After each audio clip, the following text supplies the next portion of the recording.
Buenas, ¿cómo andan? Nada, ya escucharon. Luciano Necín, me dedico a la ciberseguridad. Me pueden decir Laza, así me dicen en el trabajo. Y vamos a estar viendo un poquito de radiofrecuencia, un poquito de matemática y un poquito de hacking, por si en algún momento se les da por hacer cosas de dudosa legalidad. Primero me presento. De día me dedico a trabajar en el hacking, me gusta hackear cosas, más que nada en realidad web. También me gusta mucho el tema de las telecomunicaciones, la radiofrecuencia. Bastante entusiasta de la ingeniería social. Soy mago, no tengo cartas, ya me lo preguntaron como unas 3 veces llegando hasta acá. Y tengo algunas certificaciones de seguridad, el OSWE, el CCNA, el CCNAS, el LPI. No es de seguridad, pero creo que es relevante. Primero me gustaría ver qué vamos a repasar, viendo un poquito qué es la radiofrecuencia, qué son estas llaves OOK o las on-off key, qué es el tema de la fuerza bruta, por qué hay un apellido que no podemos pronunciar en el índice y un poquito de pruebas de concepto y remediaciones.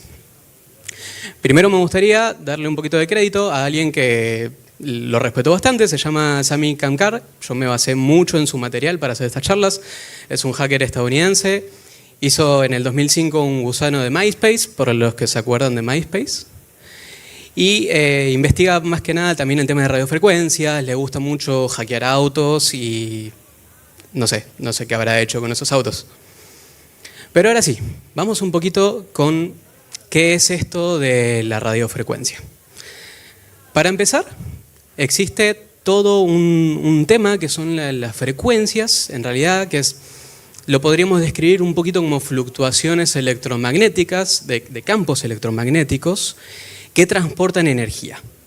Cabe recalcar que la radiofrecuencia, lo que vamos a ver nosotros, no es un microondas, por ende no es una energía ionizante, no te va a hacer mal, puede levantar temperatura, pero no te va a matar. Pero gracias a esto nosotros podemos transmitir información. Y un dato, por ejemplo, que a mí me encantó cuando lo investigué, es que en el vacío estas señales viajan a la velocidad de la luz. A mí me parece fascinante.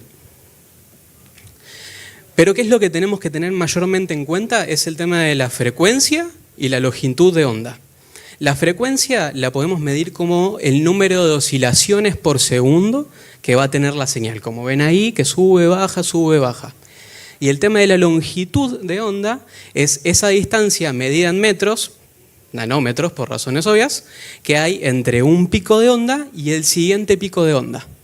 Así que teniendo esos dos conceptos claros, podemos entender que de todo el espectro de radiofrecuencias, tenemos las que son más largas y las que son más cortitas. Donde tenemos las cortitas, por ejemplo, podremos encontrar las señales de una radio, las que son de mucha más alta frecuencia, tenemos cosas ya como los equipos de rayos X, que esa sí puede ser ionizante, por eso se jubilan tan rápido la gente que se dedica a rayos X. No como yo, me voy a jubilar mucho más tarde. En el medio hay una linda sección que depende también de la longitud de onda, que es el espectro de luz visible.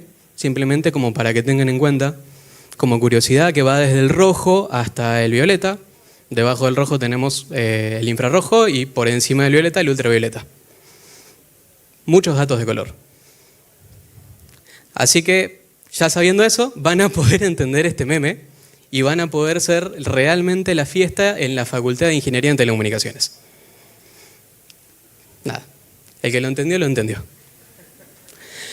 Bueno, volviendo un poquito más a lo nuestro, nosotros vamos a trabajar con algo que se llama la Ultra High Frequency, que por más que tenga un nombre de frecuencia bastante elevada, realmente es una frecuencia que no es tan fuerte. Justamente la podemos encontrar en todo lo que es controles remotos, llaves RFID, funciona más que nada en la corta distancia. Piensen que ni siquiera llega a alcanzar a la frecuencia que maneja el Wi-Fi, por ejemplo. Y dentro de lo que yo les comentaba, que se podía transmitir información gracias a esta señal, tenemos distintos métodos de transmisión. Uno de los más comunes, los más básicos y realmente el más fácil de hacer es el OOK, o el On-Off Keying. ¿Por qué se llama On-Off Keying? Básicamente esta señal es una señal de amplitud modulada, en donde señal prendida significa un 1, señal apagada significa un 0. Entonces, de esa forma podemos ya transmitir código binario, o sea, transmitir información mediante la señal. Por eso se llama on-off key. Básicamente, prendido y apagado. No es realmente compleja. Se suele manejar entre la frecuencia de 350 a 433 MHz, o sea, la frecuencia, las idas y vueltas por segundo, básicamente. Y como ven acá, tenemos el ejemplo de señal sube, tenemos un 1. ¿Qué se me ocurrió entonces? Agarrar algo como un timbre de radiofrecuencia. Lo compré en el Easy, estaba de oferta realmente. Y mejor si estaba de oferta porque significa que era el más barato. Y por ende, el que menos seguridad podía llegar a tener. Cabe recalcar que hay otros parámetros de la radiofrecuencia que podemos tener en cuenta, como por ejemplo el baud rate, o sea, qué tan rápido se manda la información, o a qué frecuencia específica está funcionando esto. Por suerte me lo decía en la parte de atrás de la cajita. Así que me ahorró el 50% del laburo. Dicho esto, pasé a levantar el analizador de espectros y empezar a analizar un poquito cuál es la señal que estaba funcionando detrás de esto, gracias a una antena que me prestó un amigo, Fran. No la rompí, lo cual me siento muy orgulloso de eso. Y como podemos ver, es simplemente el hecho de agarrar esta señal y retransmitirla. Porque no tiene específicamente mucha seguridad que digamos. Bueno, no se reproduce el video. Pero créanme que uno le da play, se retransmite la señal y hace tum tum. Sería genial con el video, se entiende mucho mejor. Bueno, fuente, créanme. Pero bueno, esto es lo que se conoce como un replay attack. Cabe recalcar que lo que es un replay attack no se traduce solamente a la radiofrecuencia. Tenemos un montón de tipos de replays, como por ejemplo incluso en todo lo que es el mundo de Ethereum, lo cual es bastante interesante. Igual lo vamos a ver en un ratito más. Pero bueno, en el analizador de espectro, ¿qué es lo que veíamos? Esa pequeña señal. Y como ven ahí específicamente, ¿ven que tiene como unas líneas que se van moviendo? Eso ya nos da el indicio de que hay una especie de modulación de la amplitud de la señal. O sea que en algún momento se está transmitiendo información, prendiéndose y apagándose. Capturando la señal, demodulando un poco, vimos específicamente cuál es la señal. Tenemos los picos arriba y los picos abajo. Traduciéndolo, a simple vista, podemos ver toda la secuencia de unos y ceros que tenemos. Es básicamente como la contraseña del timbre, solo que no está cifrada y lo que hace el trabajo mucho más fácil para nosotros los hackers. O la vida peor para mi vecino que tiene un timbre igual y le gusta poner reggaetón a las 11 de la noche. Pero bueno, tenemos la contraseña. ¿Qué podemos hacer con esto? Si no tuviésemos la contraseña, podemos empezar a implementar fuerza bruta. ¿Qué es lo que quiere decir fuerza bruta? ¿Llegar a la casa de mi vecino y tocarle la puerta? ¿Y implementar fuerza bruta? No. Ir probando todas las combinatorias hasta encontrar cuál es específicamente la que podría activar la señal. El interruptor.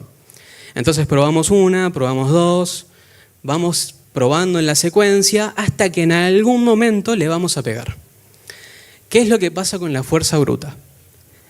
La gran ventaja que tiene es que el éxito teóricamente está garantizado. Con el tiempo suficiente y el cómputo suficiente vamos a encontrar la clave en algún momento.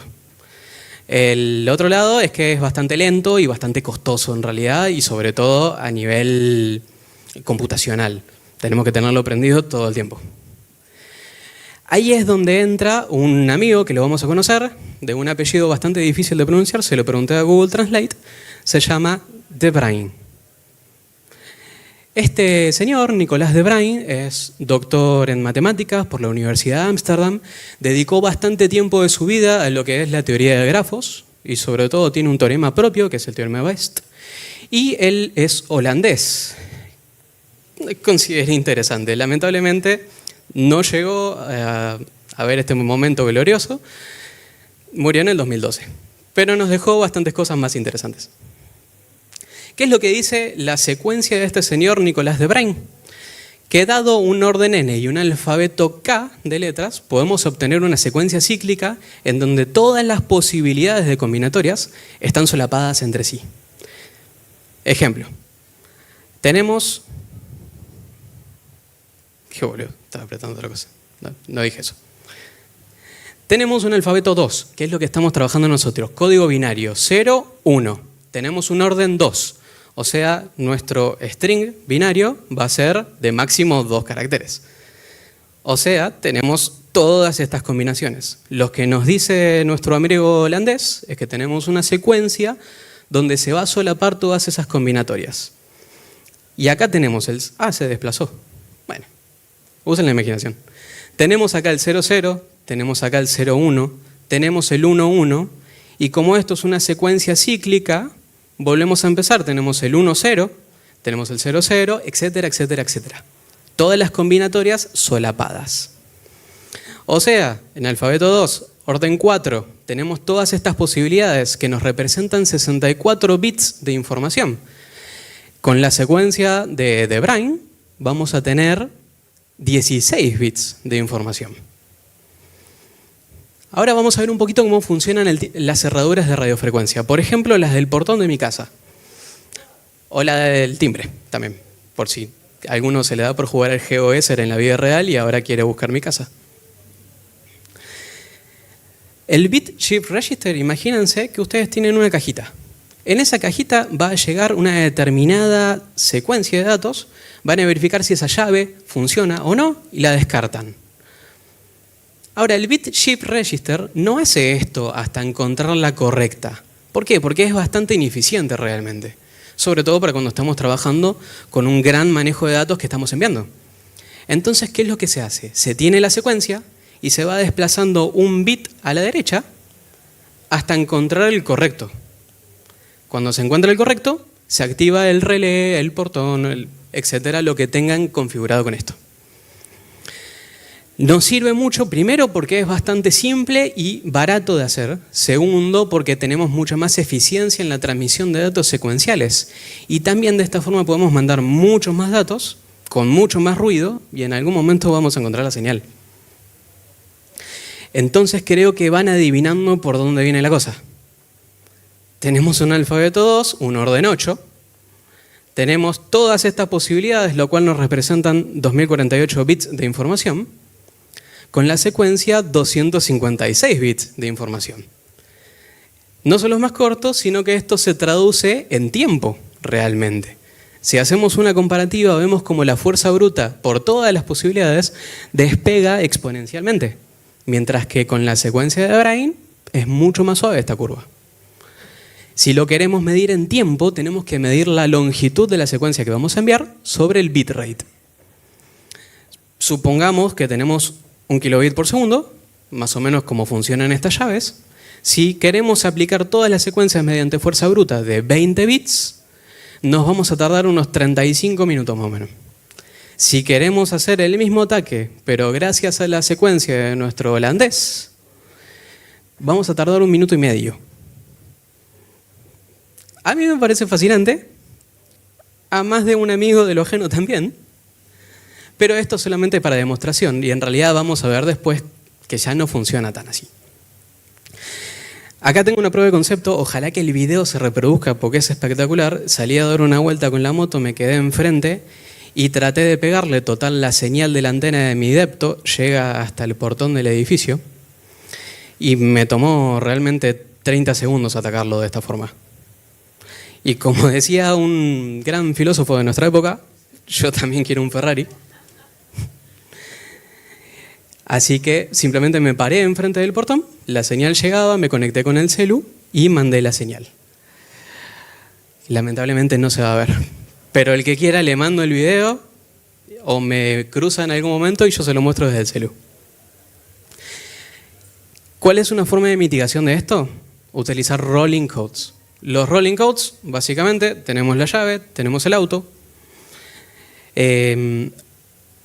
Acá nos metemos de nuevo con el tema del replay attack, que es básicamente capturar una señal, capturar un código y volverlo a replicar.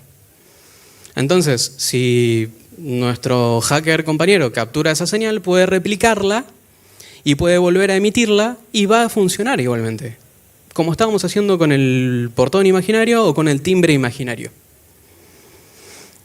¿Cómo funcionan los rolling codes? Bueno, primero hay una sincronización entre la cerradura y la llave, y entonces se define cuál es toda una lista de passcodes que se van a estar utilizando. Entonces, por ejemplo, la llave sabe que tiene que usar el código que empieza por 993. El auto sabe que tiene que esperar esa. Se envía el código 1, el auto se abre. Ese código se tacha de la lista y el siguiente código, el 798, también se manda y se tacha de la lista. ¿Cómo podemos igualmente atacar esto? Por si a alguno se le da por tener un Ferrari. Sincronizan la llave. Están las dos listas de contraseña, la llave sabe cuál es la que tiene que activar siguiente en la lista. Tengan en cuenta que si se envía, por ejemplo, si están lejos de la cerradura y ustedes lo activan, van a quemar códigos, sí. Pero en realidad funciona con el código N+1, N+2, todos los que quedan atrás dejan de funcionar. Pero se envía el código 1. El hacker llamea la señal y captura el código. Llamea la señal significa que no llega al auto. Y capturamos el código. Te das cuenta que el auto no cierra, se manda el código número 2. El hacker llamea la señal, captura el código, y el hacker manda el código número 1. Por ende, el auto cierra y no rompimos la arquitectura de passcodes. Y nos queda el código los dos libre. Ferrari no funciona de esta forma, no lo probé. Como posiblemente funciona en realidad el tema de los autos mucho más modernos, esto va a funcionar con un auto viejo realmente. Tengan en cuenta que no es tan simple. Tenés que conocer el baud rate, tenés que conocer la frecuencia exacta en la que está funcionando y todo lo demás. No es la forma más fácil de robar un auto realmente. Las llaves hoy en día en realidad funcionan con algo que se llama la autenticación mutua, en donde el proceso es un poquito similar, pero vamos a estar aplicando una arquitectura de llave pública, llave privada. Cada uno tiene sus llaves públicas, su llave pública y privada, y el otro tiene su llave pública y privada. Pequeño recordatorio de cómo funciona esto. Son dos llaves que están matemáticamente entrelazadas, se cierra con una, se abre con la otra. También sirve para firmar, como en este caso. Entonces el auto va a emitirle a la llave un challenge. Ese challenge puede estar, por ejemplo, ser un número random o estar firmado con la llave pública del auto, por ejemplo. La llave va a tomar ese challenge, lo va a cifrar con la privada de la llave y se lo manda de nuevo al auto. Y el auto claramente conoce cuál es la llave pública la llave pública de la llave, valga la redundancia. Entonces, de esa forma puede garantizar que la llave es la llave. Y a su vez, esto se llama autenticación mutua porque se puede hacer el proceso igualmente bidireccional. Por si quieren el tema de averiguar con algún auto, sea de ustedes, sea o no, realmente no me lo cuenten. No quiero quedar pegado a eso. Pero bueno, este es un pequeño vistazo de cómo funciona todo el tema de las radiofrecuencias, de cómo funciona el tema de las cerraduras y cómo con un poquito de matemática podemos empezar a atacar muchas más cosas. Lamentablemente no se vieron los videos, estaban buenísimos. Si quieren después, si me ven por ahí, me dicen y se los muestro desde el celu. Pero bueno, eso fue todo.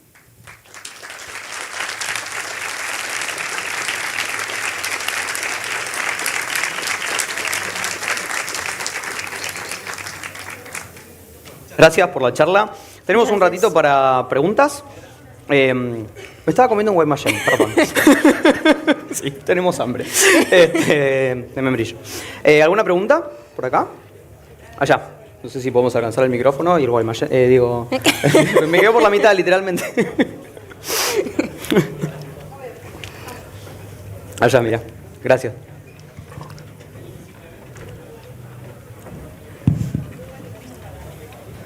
Hola, buenas tardes.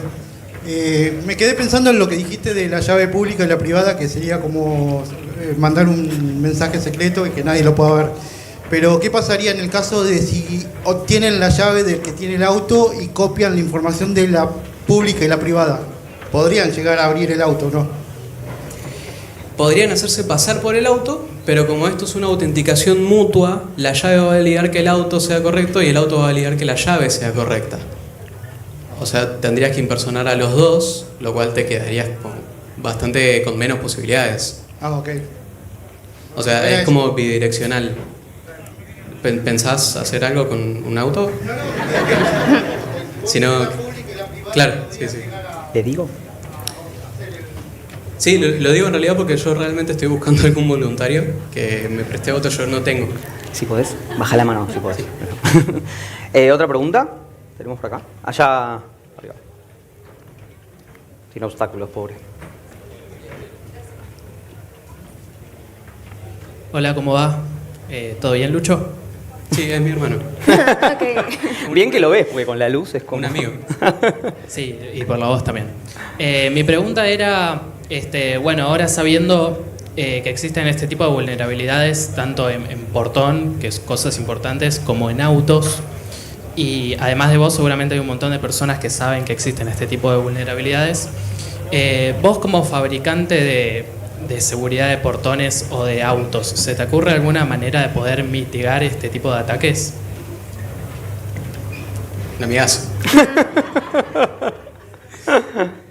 En realidad es bastante difícil porque como esto va directamente desde el hardware, tendrías que directamente cambiar el hardware. Primero, dos cosas es que un ladrón no va a optar por esta acción realmente. No es la forma más fácil de abrir cerraduras, si vamos a ser honestos. Y después, por otro lado, es que esta tecnología ya quedó media vieja. Entonces, realmente la forma tan simple de activar el timbre puede ser muy fácilmente mitigado, por ejemplo, haciendo una llave más larga. Entonces, si tenés una llave ya de, no sé, 90 bits, el tiempo, incluso con The Brain, te va a ser mucho más lento. Vas a tener que estar bastantes horas pegándole. Y por otro lado, ya es como que no es la tecnología más moderna. O sea, ya hacen todo de rolling code para arriba. Bien. ¿Alguna otra pregunta? Gracias. Por acá. Acá adelante. Te están haciendo correr. Ah.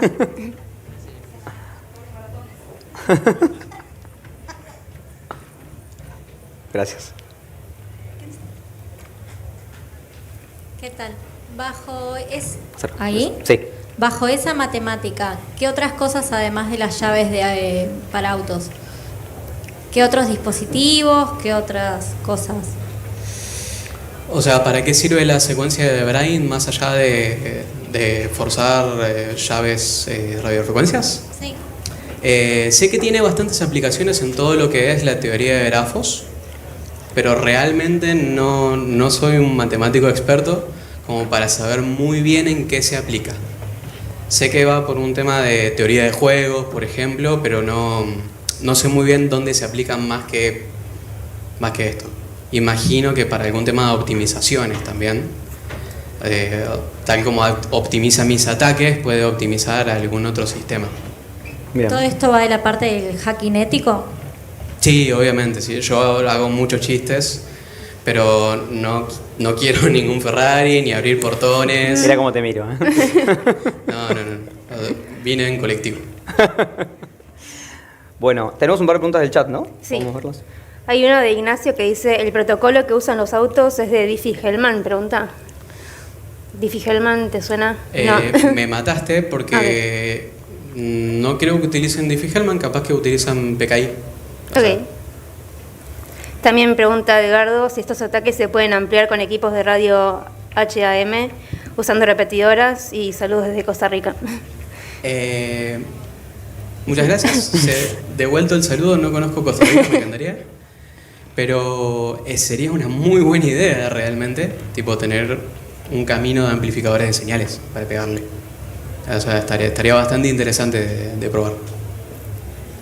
Y pregunta Victoria qué medio usan para transmitir las copias de las claves. O sea, transmitir las copias de las claves Dice eso, no sé. a los autos.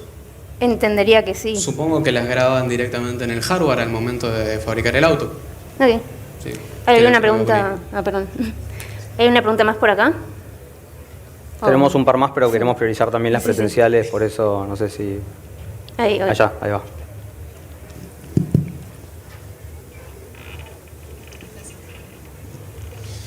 Bueno, supongamos que yo tengo un auto, un Lambo, y voy a comprar un pontón eléctrico. ¿Qué me tengo que fijar para saber que ese pontón va a ser seguro? ¿Cómo? ¿Hay alguna especificación que me diga este pontón es hackeable, seguro? O sea, ¿a quién tenés que reportar en caso de que encuentres esto? No, o sea, yo voy al Lisi, Ok. voy a comprar un aparatito. ¿Cómo sé que ese aparatito no me lo van a hackear? O sea, que me diga, esto tiene seguridad PKI, tiene esto, tiene aquello. Y un timbre no. No. Revisé muchos. Pero más que nada podés fijarte en la parte de atrás.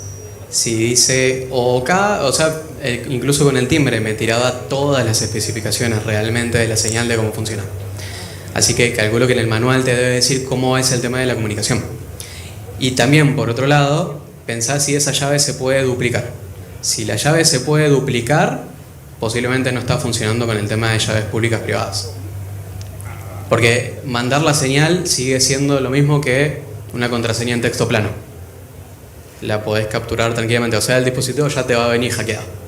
Si alguien tiene el suficiente tiempo, realmente. ¿Alguna otra pregunta presencial? ¿Ya? ¿La mano levantada? ¿No? ¿Se estaban rascando? Ok. Bueno, había una pregunta más general que es a nivel industria, ¿sí? O sea, sobre todo los autos y demás, por el peso que tienen, digamos, ¿cómo se podría mejorar la seguridad a partir de estas investigaciones o de estos aportes, digamos, que haces? Entiendo que incluso los autos mucho más modernos y mucho más técnicos, como por ejemplo un Tesla, tienen otras medidas de seguridad, como por ejemplo el control de proximidad, para evitar lo que estaba pensando con el tema de la amplificación. Uh-huh. O autos bastante nuevos, esos donde no necesitas el tema de insertar la llave, sino que con tener la llave en el bolsillo ya se puede abrir tranquilamente la puerta. Incluso hay algunos autos que tienen controles biométricos al momento de tocar el auto. No se me ocurriría ponerle un segundo factor de autenticación en auto. Sería un poco incómodo. Sería bastante... Yo no lo compraría. Pero yo creo que el tema de la seguridad ya con llave pública privada es bastante seguro. Ok, y había otra que creo que más o menos estabas como lo habías respondido, pero es ¿qué otros escenarios podría haber con ataques de OOK, digamos?